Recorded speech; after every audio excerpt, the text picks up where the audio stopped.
Bienvenidos a Huellas, un late night donde entrevistaremos a grandes estudiosos de la educación. Mi nombre es José María Barroso y os acompañaré a lo largo de estas 4 entrevistas que realizaremos. Y quiero agradecer especialmente a Luca y la Banda Bot, que nos estarán acompañando con su música durante todos los programas. Hoy tendremos con nosotros, para comenzar esta ronda de diálogos, a un educador que es considerado el padre de la pedagogía crítica y que tiene una fe inmensa en que la educación es el principio para alcanzar la justicia social. Demos un fuerte aplauso a Paulo Freire.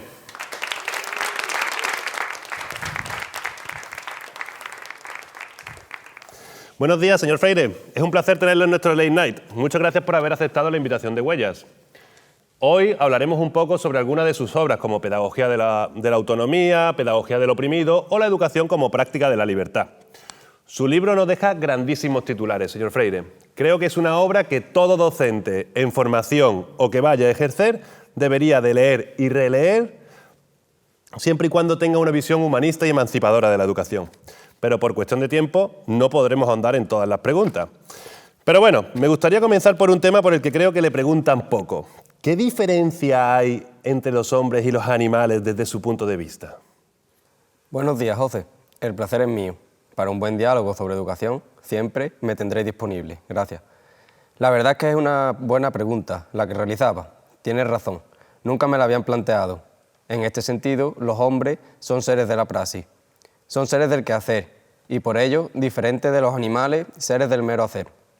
Los animales no admiran el mundo, están inmersos en él. Por el contrario, los hombres como seres del quehacer emergen del mundo y objetivándolo pueden conocerlo y transformarlo con su trabajo. Los animales que no trabajan viven en su soporte particular al cual no pueden trascender. De ahí que cada especie animal viva en el soporte que le corresponde y que estos sean incomunicables entre sí para los animales, en tanto franqueables a los hombres. Si los hombres son seres del quehacer, esto se debe a que su hacer es acción y reflexión, es praxis, es transformación del mundo. Y por ello mismo, todo hacer del quehacer debe tener necesariamente una teoría que lo ilumine. El quehacer es teoría y práctica, es reflexión y acción. No puede reducirse ni al verbalismo ni al activismo. Muy interesante su reflexión, señor Freire. Siguiendo con la misma temática, usted explora las diferencias entre la acomodación de los animales y la integración de los seres humanos en su realidad. ¿Qué significa esto para usted? Pues mira, la integración de los seres humanos en su contexto, que resulta de estar no solo en él, sino con él, y no de la simple adaptación, acomodamiento, ajuste, síntomas de su deshumanización, implica que tanto la visión de sí mismo como la del mundo no pueden hacerse absolutas y al mismo tiempo hacerlo sentir desamparado o inadaptado. Su integración lo arraiga, hace de él, usando la feliz expresión de Marcel, un ser situado y adaptado. De ahí que la manifestación implique el desarraigo del hombre, su destemporalización, su acomodamiento, su ajuste. Si no se diese esta integración, que es una característica de sus relaciones y que se perfecciona en la medida en que la conciencia se torna crítica, sería apenas un ser acomodado o ajustado, y la historia y la cultura, dominio exclusivamente suyo, no tendrían sentido. Les faltaría la marca de la libertad. Por eso, cada vez que se limita la libertad se transforma en un ser meramente ajustado o acomodado. Es por eso por lo que, minimizado y cercenado, acomodado a lo que se le imponga, sin el derecho a discutir, el hombre sacrifica inmediatamente su capacidad creadora. Por otro lado, los contactos propios de la esfera animal implican, contrariamente a las relaciones, respuestas singulares, reflejas y no reflexivas, culturalmente inconsecuentes. De ello resulta el acomodamiento, no la integración. Por lo tanto, mientras que el animal es esencialmente un ser acomodado y ajustado, el hombre es un ser integrado. Su gran lucha viene siendo, a través del tiempo, la de superar los factores que lo hacen acomodado o ajustado. Es la lucha por su humanización amenazada, constantemente por la opresión, que lo ahoga, casi siempre practicada, y eso es lo más doloroso, en nombre de su propia liberación. Entiendo que en esta diferenciación entre la acomodación y la integración tiene mucho que ver toda la cuestión educativa. Usted trabaja mucho con los conceptos de educación bancaria y educación liberadora o problematizadora. ¿Podría indicarnos un poco qué significa esto para usted? Por supuesto, vamos con ello.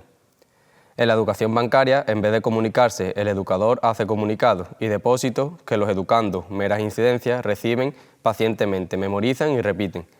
El único margen de acción que se ofrece a los educandos es el de recibir los depósitos, guardarlos y archivarlos. margen que solo les permite ser coleccionistas o carpetas de cosas que se archivan.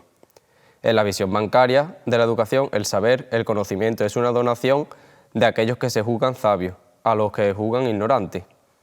Donación que se basa en una de las manifestaciones instrumentales de la ideología de la opresión, la absolutización de la ignorancia, que constituye lo que llamamos alienación de la ignorancia, según la cual ésta se encuentra siempre en el otro. Al contrario de la concepción bancaria, la educación problematizadora, respondiendo a la esencia del ser conciencia, que su intencionalidad niega los comunicados y existencia de la comunicación. Se identifica con lo propio de la conciencia, que es ser siempre conciencia de, no solo cuando se intenciona hacia objetos, sino también cuando se vuelve sobre sí misma. Es lo que Jasper denomina escisión. Escisión en la que la conciencia es conciencia de la conciencia. En ese sentido, la educación libertadora, problematizadora, ya no puede ser el acto de depositar, de narrar, de transferir o de transmitir conocimientos y valores a los educandos, meros pacientes como hace la educación bancaria, sino ser un acto cognoscente.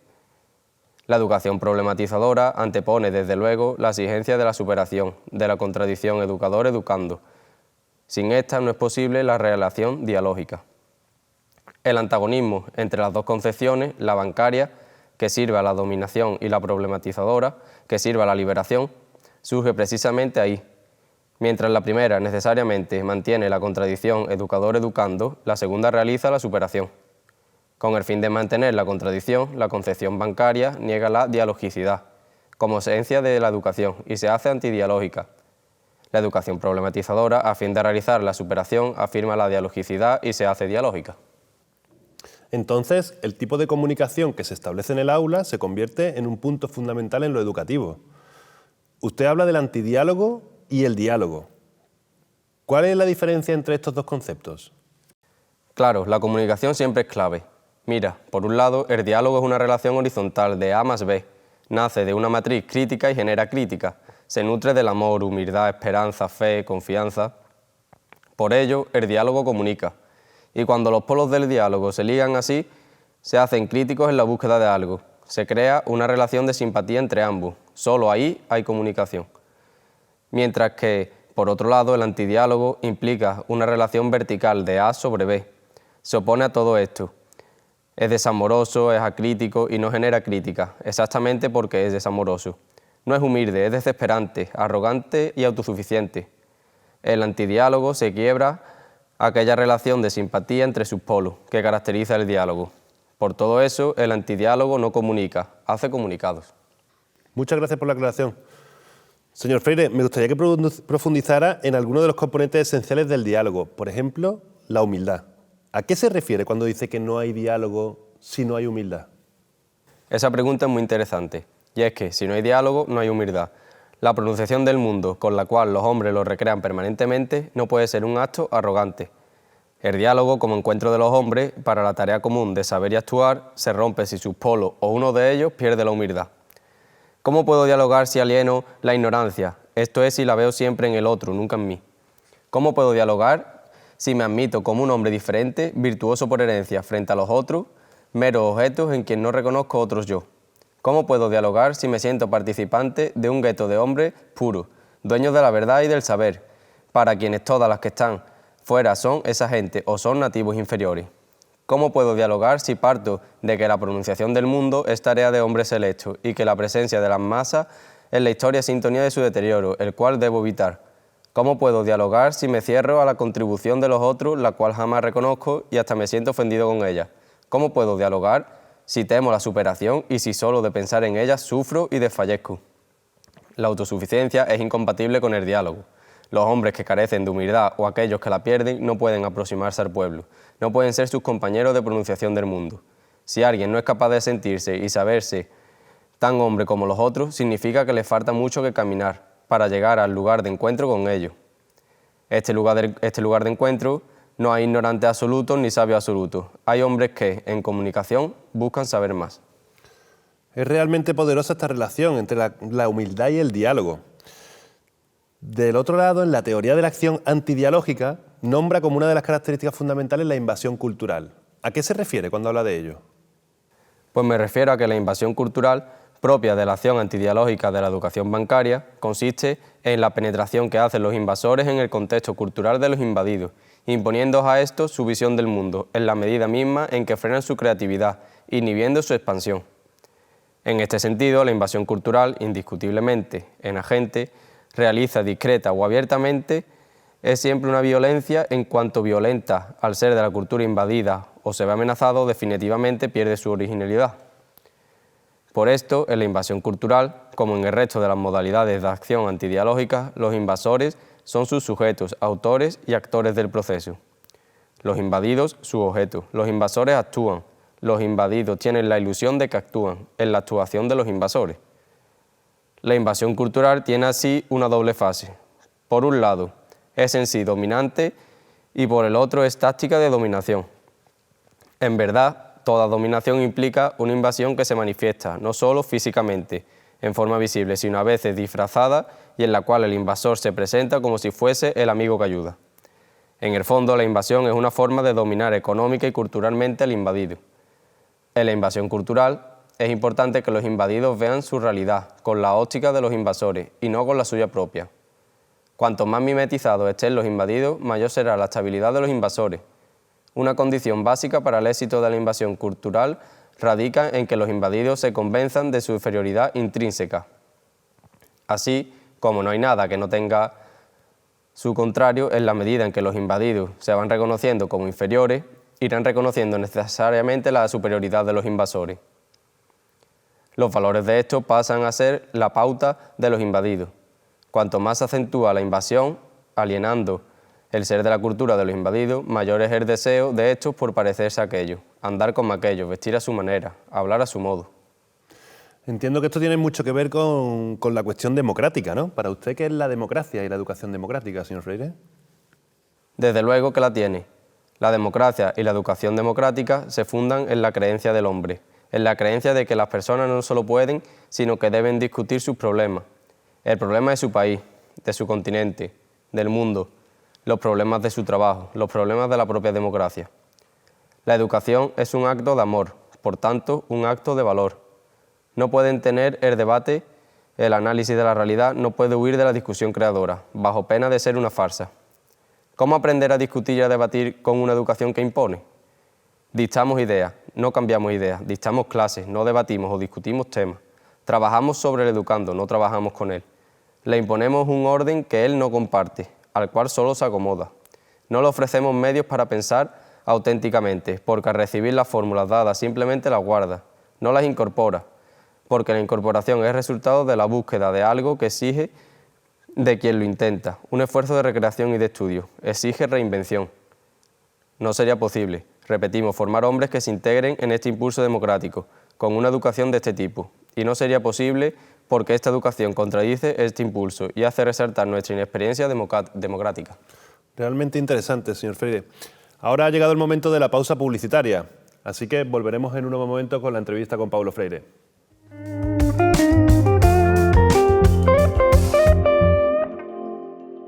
Rocío, ¿cuál es la solución del problema que hicimos ayer en clase? No me puedo creer que otra vez no lo hayas hecho. Esto está muy mal, Rocío. El profesor no sabe que Rocío tiene problemas en casa y actuando así solo puede traer consecuencias negativas a su aprendizaje. Recuerda que es necesario conocer para poder pensar, para poder actuar. Es que no lo entiendo. Trabajo durante todo el año recogiendo información de forma sistemática. Cojo elementos para poder medir de forma comprobable y objetiva a todos. Ayudo a su desarrollo integral. Oriento tanto a los estudiantes como a los profesores y les ofrezco mi retroalimentación para que puedan mejorar. Pero siempre me limitan a un solo número. No soy un solo número. Evaluar. Mucho más que poner un número.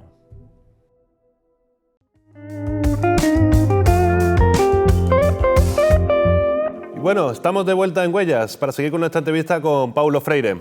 Señor Freire, sus aportaciones están siendo realmente interesantes y usted siempre subraya la importancia de la responsabilidad social y política, argumentando que la educación debería preparar a los individuos para participar activamente en sus diferentes instituciones.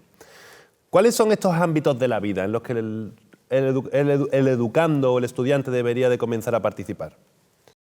Nos convencemos cada vez más de que las personas tienen que ganar su responsabilidad social y política, viviendo esa responsabilidad, participando, ganando cada vez mayor injerencia en los destinos de la escuela de su hijo, los destinos de sus sindicatos, de su empresa, a través de gremios, clubes, consejos, ganando injerencia en la vida de su barrio, de su iglesia, en la vida de su comunidad, por la participación activa en asociaciones, en clubes, en sociedades benéficas. Así iríamos ayudando a las personas a aprender democracia en la propia vivencia de la esta. Es verdad que existe un saber que se ofrece al hombre experimentalmente, existencialmente. Este es el saber democrático. Muchas veces pretendemos en la insistencia de nuestras tendencias verbosas transmitir al pueblo esta sabiduría nacionalmente, como si fuese posible dictar cátedras sobre democracia, y al mismo tiempo consideramos absurda e inmoral la participación del pueblo en el poder. De ahí la necesidad de una educación valiente, que discuta con el hombre común su derecho a aquella participación. Una educación que lleva al hombre a una nueva posición frente a los problemas de su tiempo y de su espacio. Una posición de intimidad con ellos, de estudio, y no de mera, peligrosa y molesta repetición de fragmentos, afirmaciones desconectadas de sus mismas condiciones de vida. Educación del yo me maravillo y no solo del yo hago. Vital, no solo aquella que insiste en la transmisión de lo que Whitehead llama inert ideas, ideas inertes, quiere decir, ideas que la mente se limita a recibir, sin que las utilice, verifique o transforme en nuevas combinaciones. Magnífica puntualización, señor Freire. Con relación a ello, usted siempre ha resaltado que enseñar exige tanto libertad como autoridad. ¿Cómo se relacionan ambos conceptos? ¿Nos puede poner algún ejemplo sobre ello? Me gustaría dejar una vez más bien claro cuánto le apuesto a la libertad, cuánto me parece fundamental que se ejercite asumiendo decisiones. Fue eso, por lo menos, lo que marcó mi experiencia de hijo, de hermano, de profesor, de marido, de padre y de ciudadano. La libertad madura en la confrontación con otras libertades, en la defensa de sus derechos, de cara a la autoridad de los padres, del profesor, del Estado. Claro está que la libertad del adolescente no siempre le permite tomar la mejor decisión con relación a su porvenir. Es indispensable que los padres participen en las discusiones con los hijos en torno a ese porvenir. No pueden ni deben omitirse, pero necesitan saber y asumir que el futuro es de su hijo y no suyo. Para mí es preferible reforzar el derecho que tienen a la libertad de decidir, aun corriendo el riesgo de equivocarse, que seguir la decisión de los padres. Es decidiendo cómo se aprende a decidir. No puedo aprender a ser yo mismo si no decido nunca. Porque la sabiduría y sensatez de mi padre y mi madre siempre deciden por mí. No valen los argumentos inmediatistas como ¿ya imaginaste, por ejemplo, el riesgo que corres de perder tiempo y oportunidades en esa idea absurda? La idea del hijo, naturalmente, lo que hay de pragmático en nuestra existencia no puede sobreponerse al imperativo ético del no podemos huir. El hijo tiene mínimamente el derecho de probar lo absurdo de su idea. Por otro lado, la decisión de asumir las consecuencias del acto de decidir forma parte del aprendizaje. No hay decisión a la que no continúen efectos esperados, poco esperados o inesperados. Es por eso por lo que la decisión es un proceso responsable. Una de las tareas pedagógicas de los padres es hacer obvio para los hijos que participar en su proceso de toma de decisiones no es entrometerse, sino cumplir, incluso un deber, siempre y cuando no pretendan asumir la misión de decidir por ello. La participación de los padres debe darse sobre todo en el análisis, junto con los hijos, de las posibles consecuencias de la decisión que va a ser tomada. Da mucho que pensar su frase de es decidiendo cómo se aprende a decidir, señor Freire. Pero ahora vamos a hacer un pequeño cambio de tema y nos vamos a centrar en la cuestión de los docentes. Uno de los aspectos que usted menciona en sus libros es que hay un momento fundamental en la formación permanente de los profesores. ¿Nos puede hablar un poco de ello? Por supuesto, el momento fundamental en la formación permanente de los profesores es la reflexión crítica sobre la práctica. Es pensando críticamente la práctica de hoy o la de ayer, cómo se puede mejorar la próxima. El propio discurso teórico necesario a la reflexión crítica tiene que ser de tal manera concreta que casi se confunda con la práctica. Su distanciamiento epistemológico de la práctica en cuanto objeto de su análisis debe aproximarlo a ella al máximo. Cuanto mejor realice esta operación, mayor entendimiento gana de la práctica en análisis y mayor comunicabilidad. Ejerce en torno de la superación de la ingenuidad por el rigor. Señor Freire, qué bueno que hable usted del profesor y de su necesario proceso de crecimiento y aprendizaje. En uno de los pasajes de su libro, usted habla de lo importante que un profesor puede llegar a ser para la vida de un alumno con una simple acción. ¿Nos puede hablar un poco sobre esta historia? Claro, estaré encantado. A veces ni se imagina uno lo que puede llegar a representar en la vida de un alumno, un simple gesto del profesor. Lo que puede valer un gesto aparentemente insignificante como fuerza formadora o como contribución a la formación del educando por sí mismo. En la ya larga historia de mi memoria nunca me olvido de uno de esos gestos del profesor que tuve en mi adolescencia remota. Un gesto cuya significación tal vez le haya pasado inadvertida a él, el profesor, y que tuvo importante influencia en mí. Yo era entonces un adolescente inseguro, con un cuerpo anguloso y feo. Me percibía menos capaz que los otros, fuertemente inseguro de mis posibilidades. Estaba mucho más malhumorado que sosegado con la vida. Me irritaba fácilmente. Cualquier consideración de un compañero rico de la clase me parecía de inmediato un señalamiento de mis debilidades y de mi inseguridad. El profesor había traído de su casa nuestros trabajos escolares y llamándonos de uno en uno los devolvía con su evaluación. En cierto momento me llama y viendo y volviendo a ver mi texto, sin decir palabra, balancea la cabeza en señal de respeto y consideración. El gesto del profesor valió más que la propia nota de 10 que le dio a mi redacción.